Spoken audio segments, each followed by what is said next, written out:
Roberto? Created? No, it wasn't inventress. It was the other one. The Strategy. Tell me again what a strategy Actually, is. I was not inventor. The secretary mistyped. Oh, in this so memo the secretary mistyped it, but if you Yes, patent it, you're but the inventor. I patented the word. Yes, I did. If you patent the word, it's all yours. You Yeah. get it before somebody else does. Right. What does it mean again? It's the strategy that becomes a tragedy. A strategy that becomes a tragedy. I bet you It's will a see a lot of strategy. those in the world of invention. Yes. That's a really perfect word, actually. Yes. That's, people have been inventing since the dawn of time. Inventing is human nature. We have these enormous brains, which allows us to extrapolate possibilities that other animals simply cannot do. Right. And I think the first and most important invention is language. Because without language, we can't Right. create anything else. Yeah, and that's where I geek out. So I am an inventress, but my inventions center around human communication and language. How do you feel when you're not listened to? How do you feel when it's like you're invisible, right? Maybe you're in a nursing home, for example, My mind's, for almost a year, Yeah. and it's like nobody can even see you, nobody I can know, I hear couldn't you. talk, I couldn't converse with these people. It's That's strange. what was that like for you? I had it frustrating. Frustrating? I told the owner of the company I'm getting out of here, but he's a lawyer with a PhD in law. Gotcha. Yeah, in Golden. So it's super See, painful if he you. threatened me all kinds of threats, Yeah, it's super painful to I- be cut off from communication. I decided huh? just to say, well, I got no money, I'm out of here. Go sue me, buddy, I'm out of here. And I got out of there, yeah. Well, it's probably really refreshing now that you're amongst other human beings again that can have an intelligent conversation. Well, lucky I It's a had little my bit invention. refreshing. I got this first of the year, my patent attorney came out to where I was staying and hand delivered it to me because That's I exciting. wasn't getting any mail, see? So, like, when we feel like we're not being listened to, sometimes it's really uncomfortable. Have you guys had this experience of not being listened to? Mm-hmm. It's funny because the first time I ever got up to speak about the connection between fear and the inability to communicate, I was actually terrified, ironically. And I overcompensated for this by yelling at my audience, hoping they would really get the point of that. It was so important. I was backing it up with these huge gestures so that they would know that I was serious. And they looked like they wanted to curl up and die. I ended up crying in my car the rest of the way home. And then I spent about the next 6 hours doing the sweatpants shuffle. Do you guys know what I'm talking about? Roger, do you know the sweatpants shuffle? No, you don't? Where you you put on your comfies and you shuffle over to the fridge. Oh, that kind, yeah. What's in there? And then you shuffle back to your room, get in bed, back to the fridge, back to the room. I literally did that for about 6 hours, and then I went to bed after eating peanut butter for dinner with a spoon. It's really, really painful when we're not listened to. Yeah. Was it a nursing home or what? No. It was a regular home. Oh, really? Yeah, but my journey of learning how to be heard in a world that's lost the ability to listen is actually what gives me the ability to speak to you about it now. Communication is power. That's what Hitler said. Yes, he Hitler. did. Hitler said it. It's He was true. one of the best, And he yeah. was very, very powerful. Right. So was Mahatma Gandhi. So was Martin Luther King Jr. and Jesus. Anybody who had a really big impact on the world was an excellent communicator. And if we think about Gandhi and Martin Luther King Jr., even though they weren't inventing products, they were actually inventing whole new worlds for people. And their invention was a new world, a new society. Ideology. And Hitler too, actually. He just, his angle was a little bit funky. Get rid of the Jews, yeah. Yeah, his angle was a little bit funky, but he was a powerful communicator, and he was trying to invent a new world, Yeah. a new culture. That's, talk about a big invention. And Steve Jobs is one of my heroes. Steve Jobs,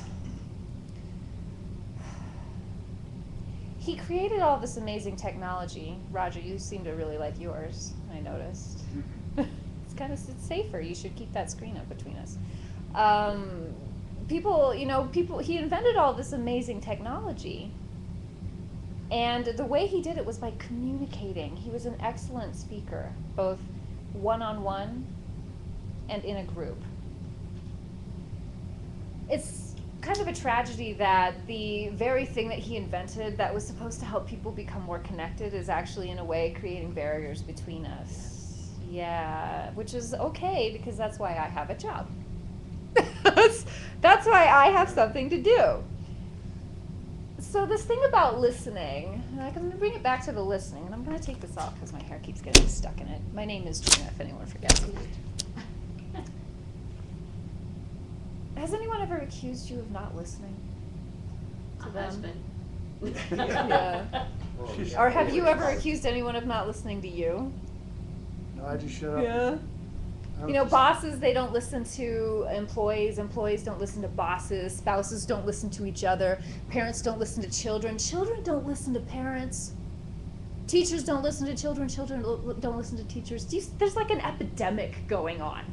Mhm. Roberto, do you think people should listen to you? They should. Yeah, they should. Right? You're not listening to me. Why aren't you listening to me? We really take it for granted. You should be listening to me. Right? We take it for granted that people should listen to us. We all expect that this should happen. Which leads me to this really interesting question. If we all believe that we should be listened to, we take it for granted as like a human right. Why does it seem like nobody knows how to do it? I think it's our brain that goes too fast. They want to do something else. No? It's an interesting question. Why is it that nobody knows how to listen when we all expect it should happen? When I was in high school biology, I was the kid with the scalpel.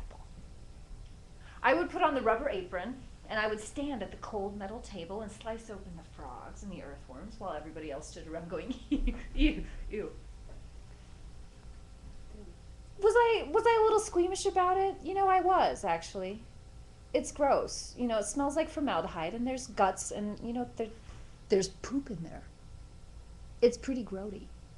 But I was so curious. I wanted to know what was inside. Nothing would stop me from finding out what was inside. I've retained my fetish for dissection into my later age, which could explain why I don't have a boyfriend. You've been dissecting No, them? I'm only joking. I don't dissect guys.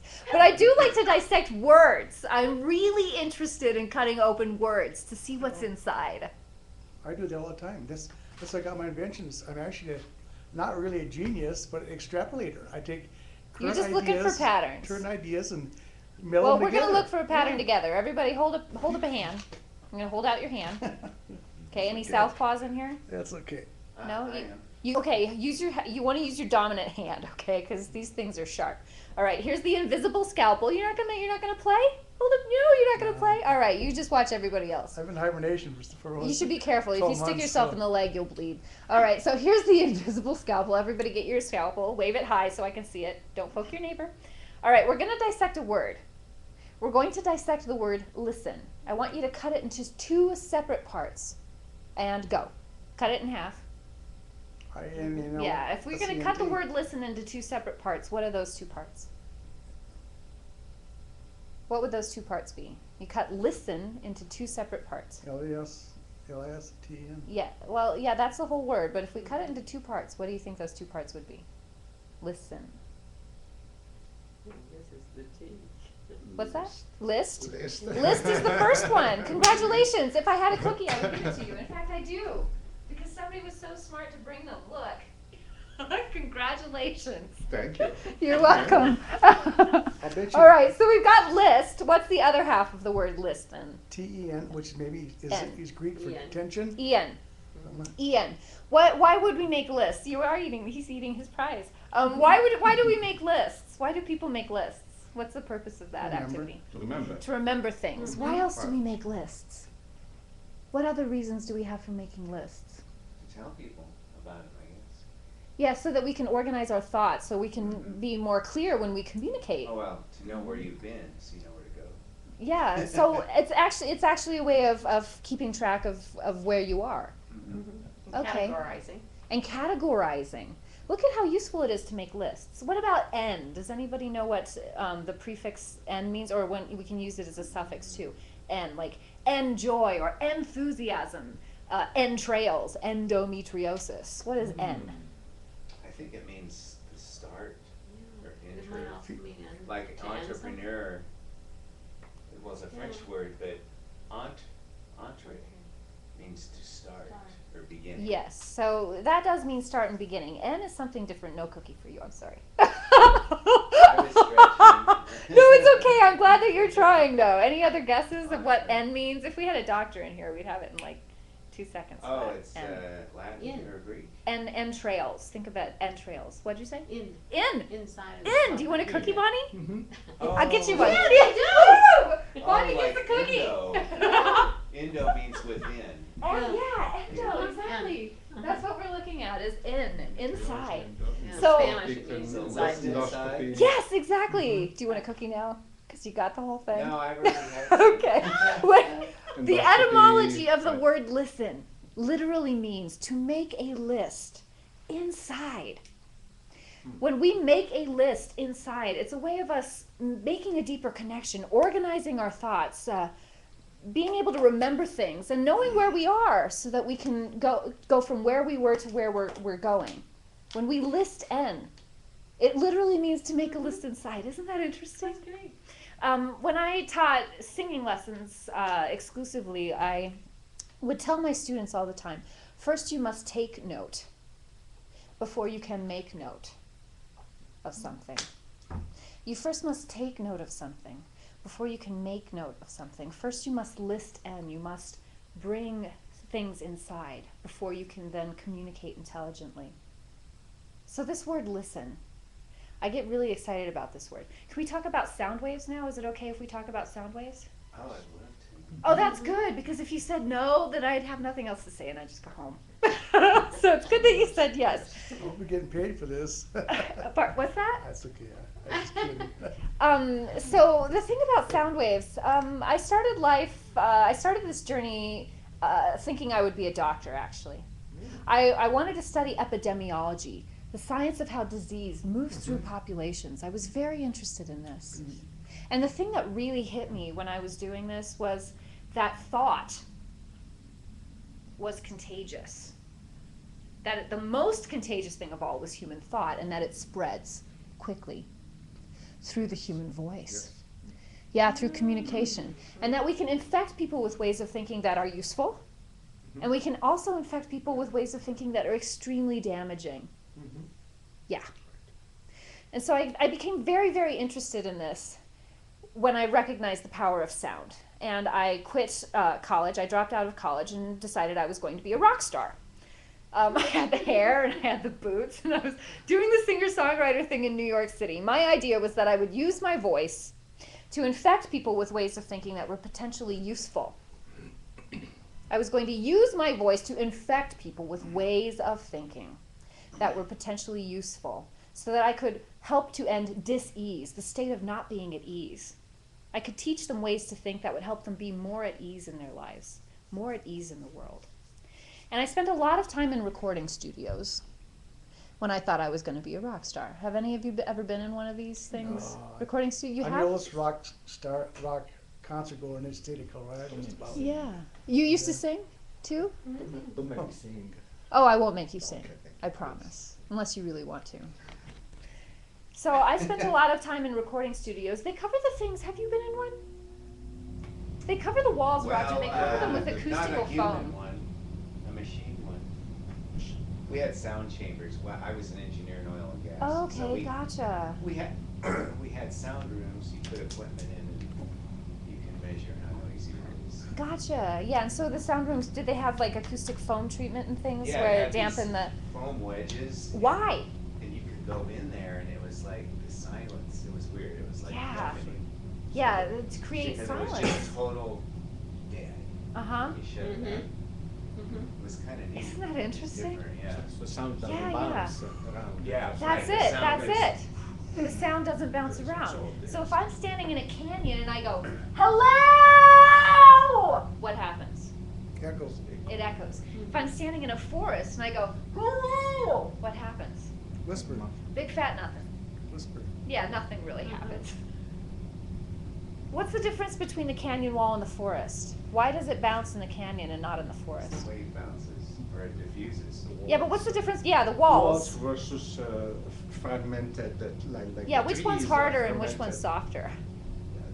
Yeah, the trees are softer. The trees are softer. Softer, Yeah, the yes. canyon walls are harder, the trees are softer, okay? Yeah. So hard surfaces reflect sound waves. Soft surfaces Absorb sound. absorb sound waves. Mm. You can have a cookie later. Right. Hard Hey, I got surfaces. diabetes. Any- I got diabetes. Hard surfaces reflect sound waves. Soft surfaces absorb sound waves. Hint, I am repeating myself. Mhm. This might be important. Yes. Hard surfaces reflect sound waves. Soft surfaces absorb sound waves. Why is there such a listening epidemic right now? Why is it that nobody can do this thing anymore? Are we too soft? One word. Are we too soft? I wish. Selfish. Selfishness. Yeah, there's only Kurt, one put it- word, okay, that describes this epidemic, and it's Nah. this. Patience. Fear. Fear. Fear is the root cause of our inability to listen. Fear. Knock your bottle over. That's okay. It's not gonna hurt I anything. didn't see it there. I know what. was- Well, you know, like fear. Fear is what's responsible for our inability to listen. And if you think about the Pliocene, back when we were hitting things in the head with a rock, or picking berries off of bushes, okay, human beings are hardwired for connection. When we feel like we can't communicate, we become afraid. Human beings are hardwired for connection. Anytime that we get excommunicated, I mean, back in the Pliocene, when there was a lot of stuff out there that could kill you, where was the safest place to be? By yourself or with a group? Group. You wanted to be with a group. Mhm. Yeah, you wanted to be with a group of people that you trusted.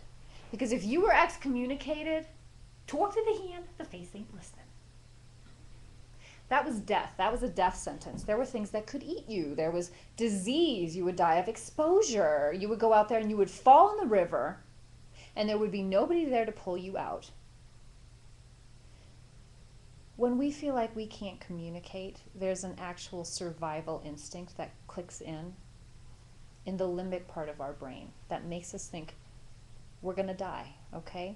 So when your 16-year-old daughter or granddaughter comes home from school and goes, my life is over because Johnny won't talk to me, you know, she actually thinks she's going to die. She thinks her life is over.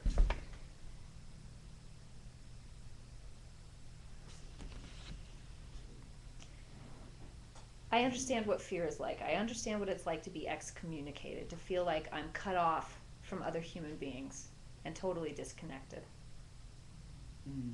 I was the only Asian kid in a rural white town in Wyoming. Yeah, and I was teased mercilessly because of the way I looked. Well, it's better that than gay in Wyoming. Yeah, my best friends were gay, actually. Oh, We were what the city? outcasts. Wyoming. We all hung out together. What city? Gillette. Oh. Oh. Yeah, do you know of it?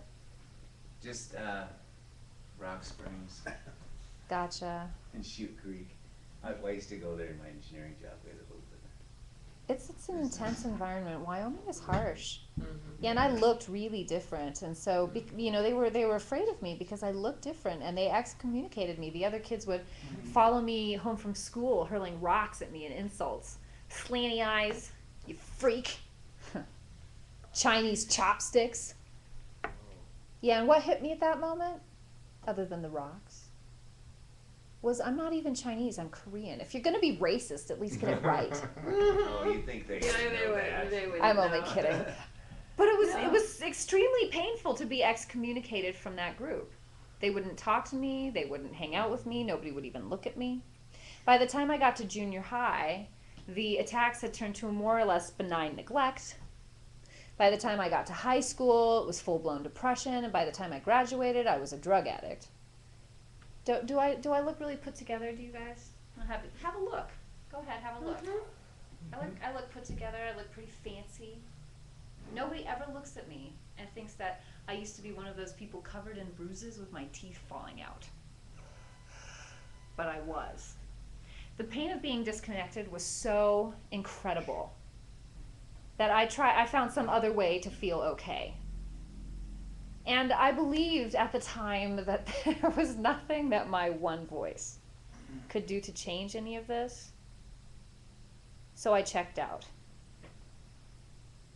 And how I got out of this, I mean, I went as far to the edge of the abyss as I could. I literally did. And I leaned over. And if I'd have took one more step, that would have been it. And I was really at rock bottom. In fact, I remember kneeling on the rug. I lived in Atlanta at the time. I was also a stripper. So here I am. I'm a drug addict and a stripper. And I'm like, totally, my life is a mess. And I'm kneeling on the rug in my apartment watching some beetle crawl by. I literally lived in like a foot of my own garbage. I was so tired that I couldn't clean. And there were, you know, to-go boxes and paper plates and garbage and discarded clothing and really, really squalid, disgusting environment. And there was this one time of day where these two buildings, the sunlight would come right between them, and it would come in the glass doors in the front of my house, and it was the only time of day that the sun actually shone right into my house. And I had positioned myself so that this beam was shining right on my heart. And I was willing myself to somehow crack this icy shell. I was praying that the sunlight would somehow touch something in me that was worth saving. And I remember looking up at the sky and I just said, "Dear God, there has got to be more to life than just this." And then all of a sudden I was struck by this vision of my own death. I was in this big white bed in a big white room, and I was surrounded by the loving faces of dozens of people who were thanking me for the courage with which I had lived. I had touched their lives immeasurably, and even though I was dying, I felt completely fulfilled. I felt ready to go because I knew that I had given absolutely everything that I had, and that there was nothing left that I could give. And when I came out of this incredible vision, I was really confused because my environment was disgusting. Like, who's the slob that lives in this dump? Oh yeah, it's me. I had no idea how I was going to get from that to this incredible vision I had seen in my mind. But I knew, even if it was only one voice, that I had to try. That was 10 years ago. And since then, I studied epidemiology. I also studied massage therapy and Chinese medicine, so I have a background both in Western medicine and Eastern medicine. And it was massage and Chinese medicine that helped me understand the balance of tension on the human body. I also studied music and voice, and so it's the culmination of all of these skill sets that led me to understand the relationship between fear, tension, and the inability to communicate. And this is the part where I reveal to you that I am an inventor, actually. I invented something. Really. See, I'm like you guys. Except for, I've got long hair and I'm, dressed in a suit. But otherwise, we're identical. I taught singing when I was working as a musician, and I created this process called tuning the human instrument. And the idea behind tuning the human instrument was to help my students remove fear from their minds and bodies so that when they went to express, the true intention of their message would come through. And by golly, if it didn't work. It was incredible. My two best students, actually, the ones that studied with me the longest and really mastered the processes I created, the first of them got signed to a major Nashville record label within a year of working with me. The second one sold songs to ABC within a year of working with me. And they weren't just using my process before performance or before a recording session. They were using it before they would go into a room to speak to record execs or other professionals in their industry, so that even then their voices would be strong, clear, and lucid, and really make an impact. Every single time they expressed, they were doing it from this place of deep relaxation so that the true intention of their message could come through. And not only did their performances improve, their careers improved, their health improved, their relationships improved, their finances improved. And I had this moment like, Eureka! I have found it! Right? Just like every great inventor has this moment where they realize they've come across something that can completely make a difference. And so I rushed out to tell everybody what I had found.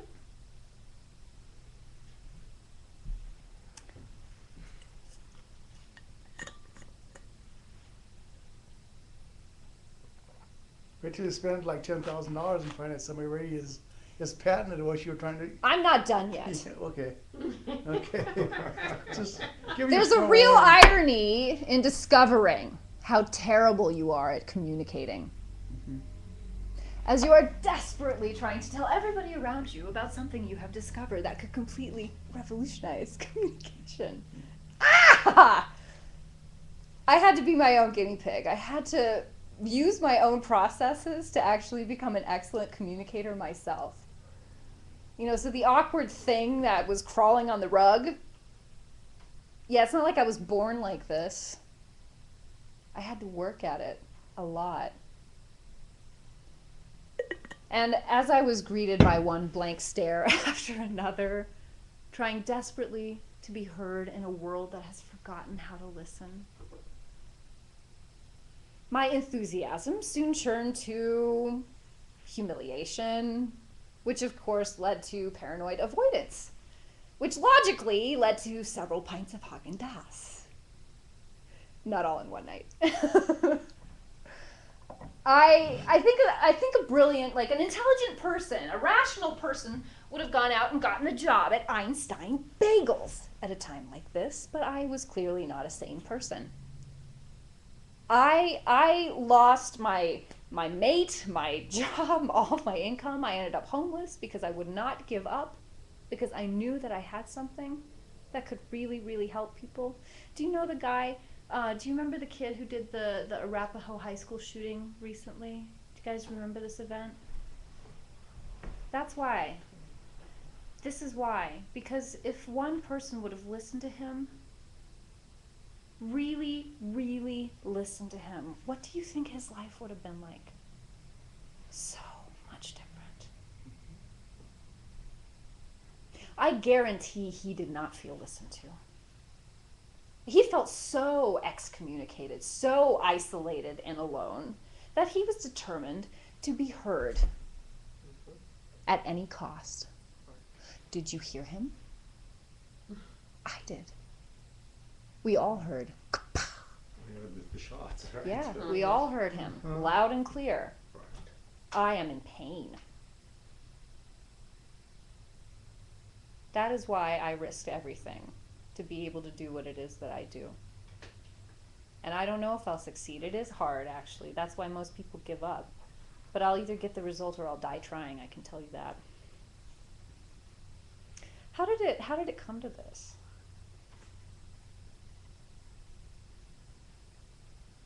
How did it come to this? What a mess. Right? We all live in a world where we're feeling scared of each other. We can't look at each other on the street. I mean, we hardly touch each other, shake hands. It's really, really painful. I really think that technology, in a way, is largely responsible for our inability to communicate. Isolation, yeah, sure. Yeah, because we can type things. We can Facebook, we can text, we can email. And it's easy. It's convenient, it's fast, it's cheap. And it doesn't reveal any of your deeper insecurities. Anytime that you actually have a conversation with somebody, they can hear, even if they aren't aware of it consciously, they can hear the different tensions in your voice. So back when I was really interested in listening, I would ask tons of people around me, how do you know if someone's listening to you? And they would say, well, you know, there's something in the, Bonnie, how do you know if somebody's listening to you? How can you tell? They either respond with a physical response or facial, or they acknowledge something you've said and repeat it back, or Yes. make a comment about it. Yes. And so one of the common themes I got was the thing about the physical response or a facial expression. And I said, okay, when you're on the phone, can you tell if someone's listening to you or not? And they said, oh, yeah. And I said, well, how come? You can't see them. And they said, well, you know, and these were very rational people. You know, they weren't like psychics or anything. They weren't new age fruitcakes. They were rational people. And I said, how do you know? And they said, it's just a vibe I get. A funny feeling in my pinky toe. Right? It's just a vibe they were getting. Yeah, it is a vibe. Sound is a vibration. It's a physical vibration. You can touch a speaker and you can feel it. And we can hear in the sound resonance of other people's voices where in their bodies they are tense. This is what I discovered. This is what my work is based on. Is helping people know where in their bodies they're tense, right? If you've had a heartbreak, or if you've had the rug pulled out from underneath you, huge divorce, something like that, I can hear it in the voice. And I'm training other people how to do it too.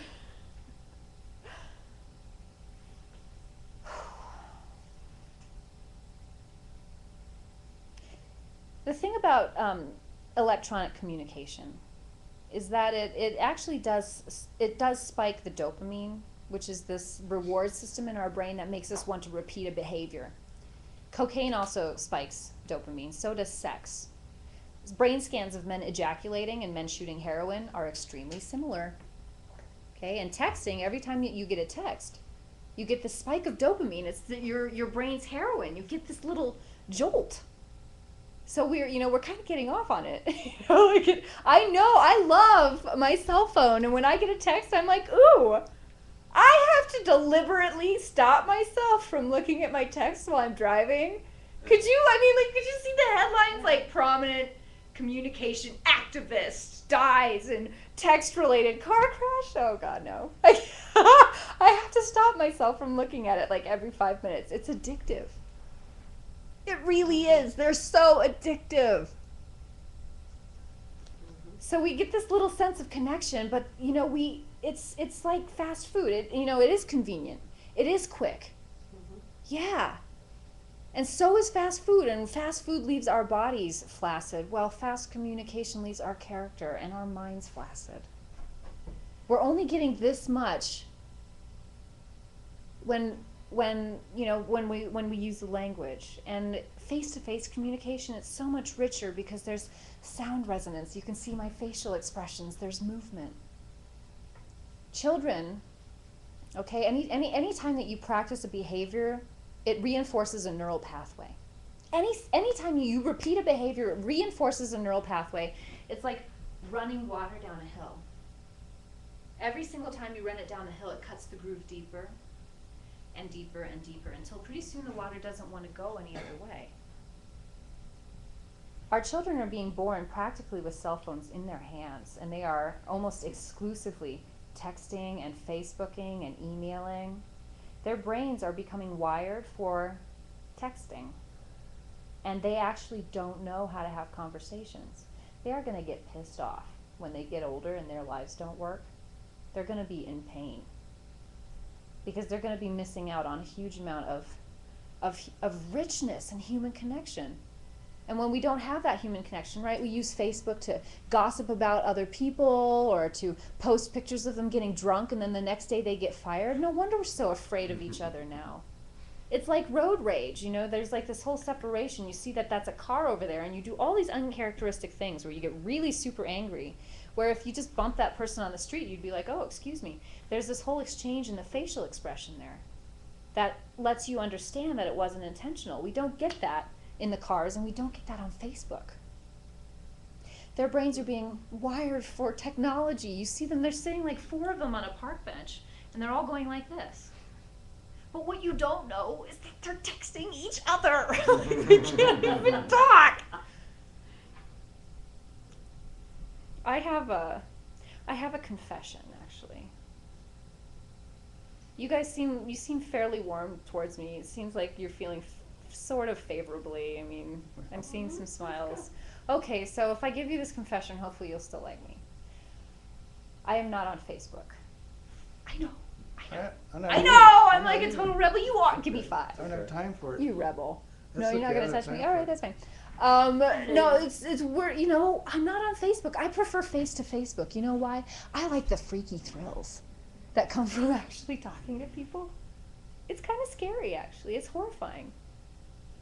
And that's partly why I speak in public, because I like to push my edges. It makes me a little nervous, and it challenges me to be a better communicator.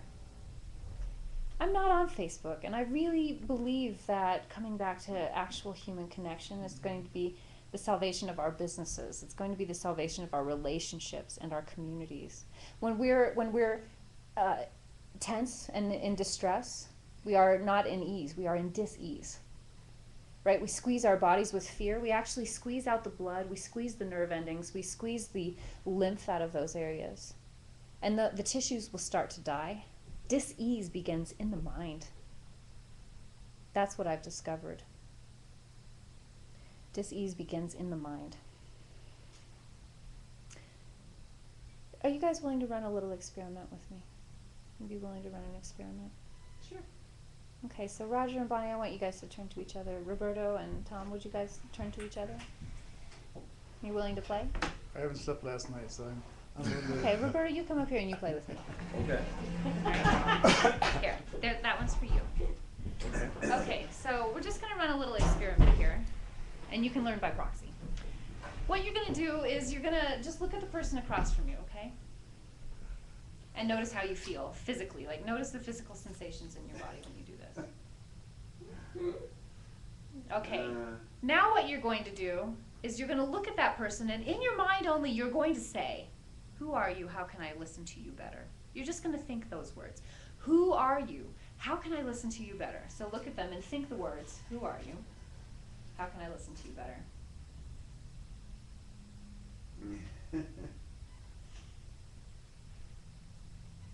Do you notice a little shift there? Anybody notice a shift? What we concentrate a little bit.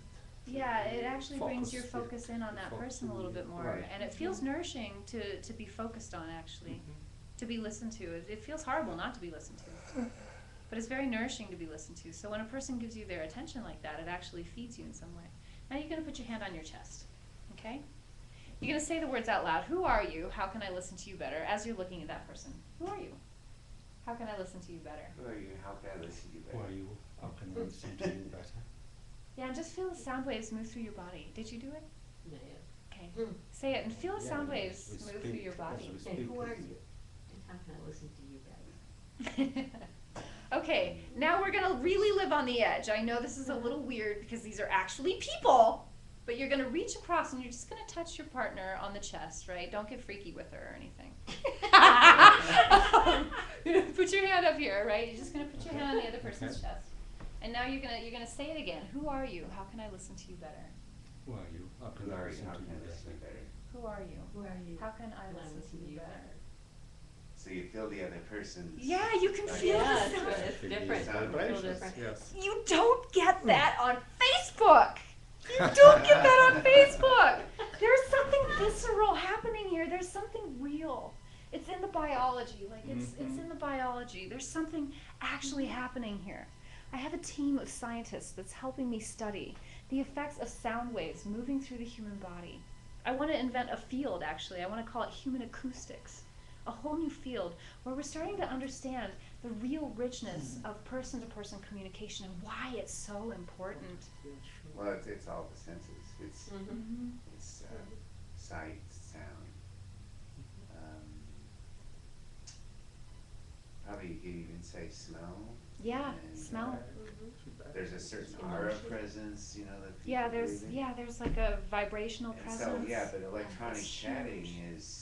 it's visual only.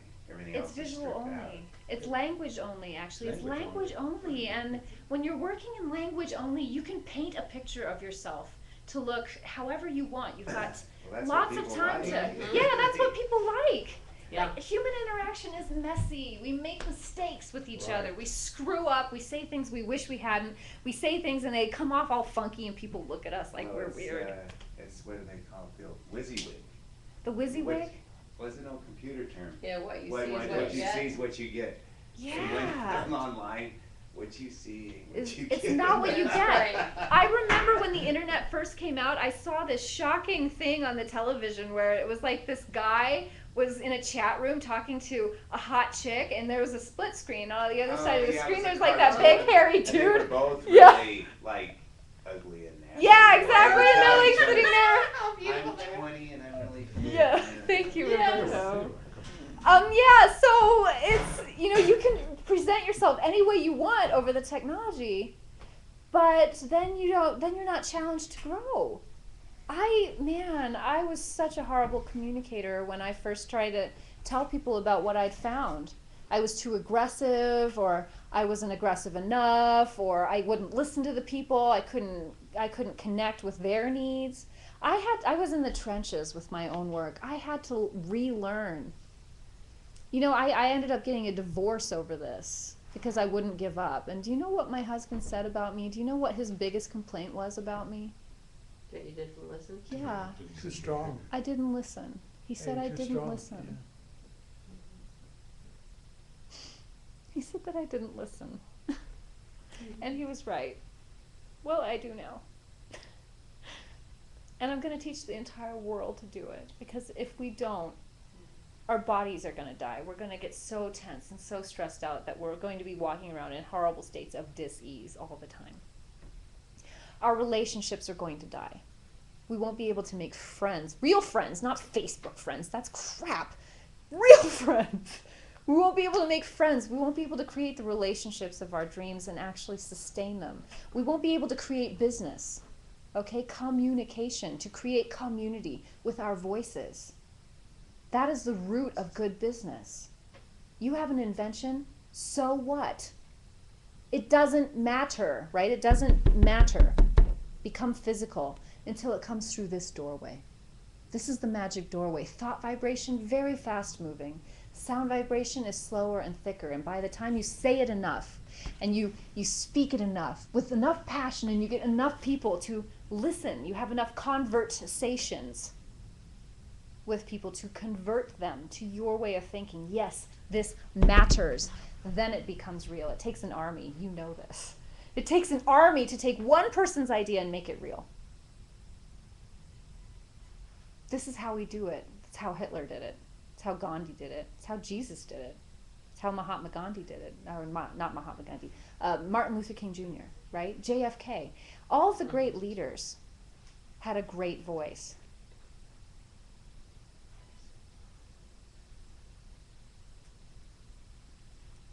There is no one else for this job, okay? If we all wait around for somebody else to be vulnerable first and to soften up first, right? Because we have to be soft in order to listen. We can't be hard and stiff and afraid of each other and resentful and suspicious, because then we just bounce the sound waves right off. Someone has to go first, okay? I'm asking for your help. Someone has to go first. Each of you could take leadership in your own lives. To be the leader of the quiet revolution, to be the one who says, yes, I will listen first. You look at that person and you say, who are you and how could I listen to you better? You don't even have to say it out loud. You just have to think it. You just have to come from this place. And the world could change. You could save the children, actually, from being mindless robotic automatons with no feeling and no ability to connect. Communication is at the root of creating anything. All invention, whether it's a marriage. A marriage is an invention. You have a picture in your mind of what you want, and then you create it, right? Whether it's a patent, something that started in your mind and then goes out into the world and changes the lives of others for the best, okay? The only way this can happen is through here. It's a very big job. I know I'm asking a lot of you because the walls we've built are huge. We are so afraid of each other. But every wall I've ever seen has a door in it, and you have the key. It's called listening. Thank you for listening. Thank you very much. You're welcome. Thank If I had some money, I'd give you a tip, you know. Yeah. Thank you. It's pretty good, yeah.